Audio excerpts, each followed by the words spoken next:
मित्रांनो आम्ही चाललोय फुकटचं बाहेर खायला आणि एवढे दिवस झाले पाऊस येत नाही आणि आज बघा ना आम्ही बाहेर निघालो आणि पाऊस पडायला लागलाय। तर मग आम्ही प्रतीक्षा, कियांश, दादूची मम्मी, दादूचे पप्पा असे आम्ही 6 जण चाललोय। आणि मित्रांनो आता पाऊस पडतोय म्हटल्यावर गाडी घ्यायचा प्रश्नच येत नाही, तर चला आता रिक्षा शोधूया आणि रिक्षात जाऊया। आणि लगेच आम्हाला रिक्षा भेटला। तू आपण कुठे चालले बाबू?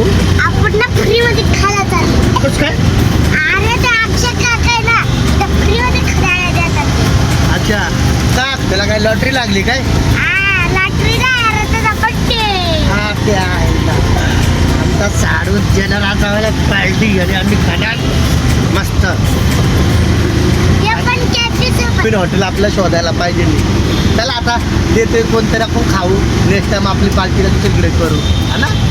चिकन खायचं म्हटलं तोंडाला एकदम पाणी सुटलं, मग काय रिक्षावाल्याला बोललं अरे बाबा घे पटापट लवकर जायचंय, अजिबात हायगाई करायची नाही आता। मग काय रिक्षावाल्याने एकदम चेन्नई एक्सप्रेस सारखी रिक्षा चालवली आणि आम्ही थेट पोहोचलो सर्वांचं आवडतं ठिकाण कॅफे सफरला। आम्हा लोकांना एवढी घाई झाली जेवणाची, केक सेलिब्रेशन सोडून आम्ही बसलो ना जेवणाच्या टेबलावर जाऊन। मी साडूको बघितलं ना तेव्हा साडू सारखा आहे ना खिशाला हात लावत होता आणि चेहऱ्यावरती 12 वाजले होते।